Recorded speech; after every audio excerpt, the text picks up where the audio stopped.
탐정 직업에 대해서 궁금하신가요? 탐정 직업에 대해서 알기 위해서는 우선 세 가지에 대해서 알아야 될 게 있습니다. 첫 번째가 뭐냐면 탐정 직업은 25년 동안 불법이라고 알려졌었거든요. 그러면 자료를 보면서 함께 보도록 할까요? 우리나라에서는 실제로 탐정처럼 일할 수 없고 탐정이란 명칭을 쓰는 것 자체도 안 됩니다. 전현직 경찰관들이 아직은 불법인 사설 탐정 제도의 합법화를 추진합니다. 대한민국 최고의 탐정 유승민입니다. 정말 탐정이세요? 절 잘 찾아오셨습니다. 근데 탐정이시면 저랑 같이 경찰서를 가셔야 될 것 같은데. 아니 무슨 제가 탐정에 잘못한 건 또 있습니까? 사실은 제가 변호사인데 탐정이라는 명칭을 쓰시면 신용정보보호법 위반으로 형사처벌 규정이 있습니다. 같은 법 제40조 5호는 정보원, 탐정, 그 밖에 이와 비슷한 명칭을 사용하는 일은 금지된다고 규정하고 있습니다. 위와 같이 신용정보의 이용 및 보호에 관한 법률은 사설 탐정업을 금지하고 있고. 잘 보셨습니까? 그러면 두 번째, 탐정 명칭과 탐정 직업이 2020년 8월 5일부터 탐정 직업과 탐정 명칭이 합법화가 되었다라고 얘기하는 인터넷의 가짜 뉴스와 가짜 정보들입니다. 예전에는 탐정이라는 명칭을 사용하면 안 됐었거든요. 근데 이제 금지하는 조항이 사라졌고요. 또 하나는 제3자 타인의 사생활을 조사하는 행위를 업으로 하는 거를 금지하는 그 조항이 없어졌어요. 그러니까 뭐예요? 결국에는 흥신소가 불법에서 불법이 아닌 걸로 됐겠죠.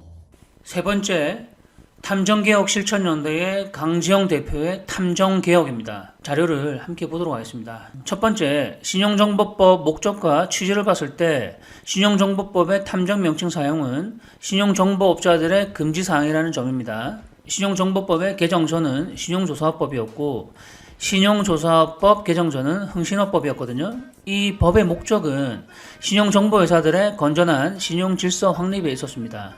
제10조 흥신업자는 다음 사항을 하지 못한다.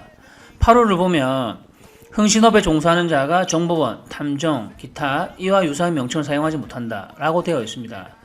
여기서 흥신업자는 흔히 말하는 흥신업자를 얘기하는 건 아니고요. 신용정보법이 과거에는 흥신업 단속법이었고 흥신업자라고 얘기를 했었습니다. 국민신용의 건전한 발전에 기여함을 목적으로 한다고 되어 있잖아요.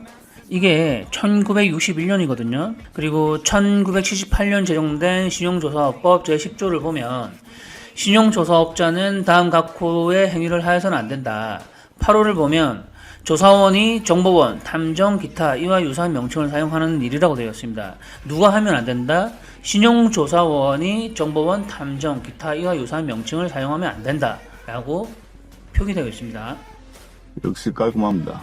10호를 보면 특정인의 소재를 탐지하거나 경제상의 신용관계 이외의 사생활을 조사하는 일.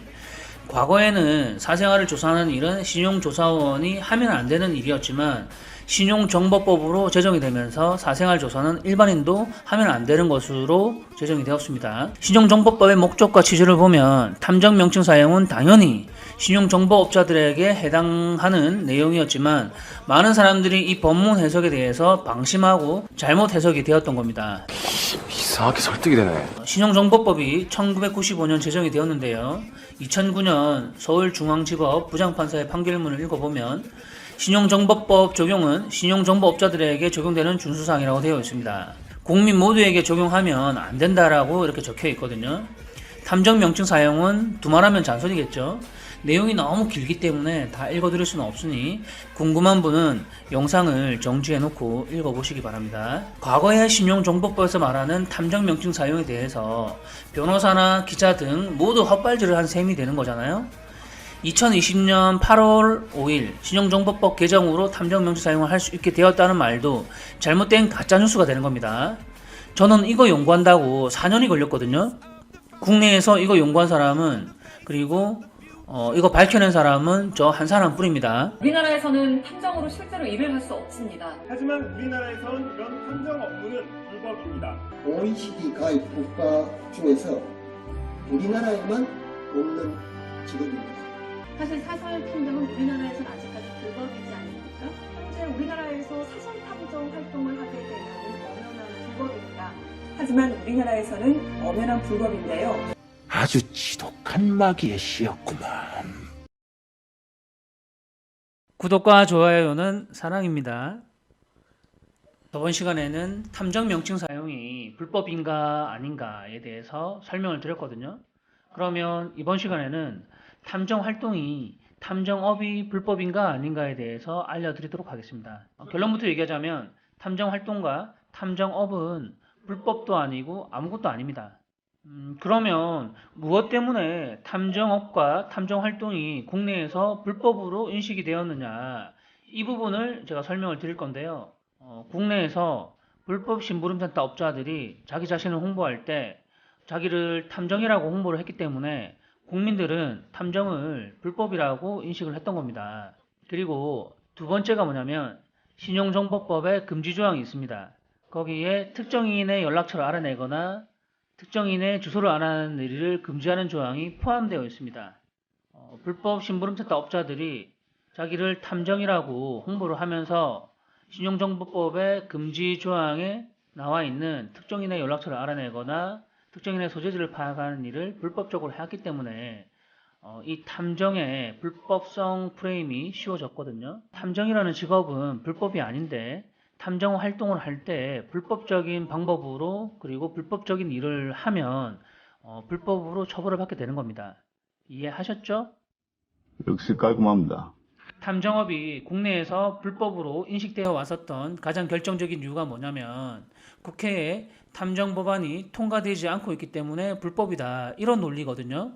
우리나라에 많은 직업들이 있습니다. 그 많은 직업들 중에 그 직업에 대한 전문 법안이 발의되어서 통과된 직업은 과연 몇 개나 되겠습니까? 탐정이라는 직업은 원래부터 국회에 발의되어서 통과되지 않더라도 아무런 상관이 없는 그냥 평범한 일반 자영업자였던 겁니다. 이렇게 직업이 법조인이나 언론인들의 전문 타이틀을 가지고 있는 사람들에게 놀아났던 것이고 우리는 너무나 간단하고 쉬운 함정에 빠졌었던 겁니다. 제 설명이 이해하시는데 충분했습니까? 아멘. 네. 그래서 인터넷에 활동하고 있는 무늬만 탐정인 업체들이 굉장히 많거든요. 그들이 써놓은 블로그 글이라던가 그들이 활동하는 유튜브 영상들을 보게 된다면 그런 오염된 자료들을 보고 그런 오염된 영상을 시청하게 된다면 혼란스러울 수가 있으니 주의하시기 바랍니다. 1994년도 대법원 판례에 당국이 허용을 했다고 적혀있고 탐정업을 허용했다라고 인정을 하고 있습니다. 탐정업과 탐정활동은 불법이 아니라고 판결을 했고 불법 행위를 했을 때 처벌한다는 판례가 있습니다. 내용이 많으니 궁금하신 분들은 화면을 정지시켜 놓고 한번 읽어보시기 바랍니다. 자세한 내용은 계속 다룰 거거든요. 구독을 눌러 놓고 기다려 주시면 될 것 같네요. 구독과 좋아요는 사랑입니다.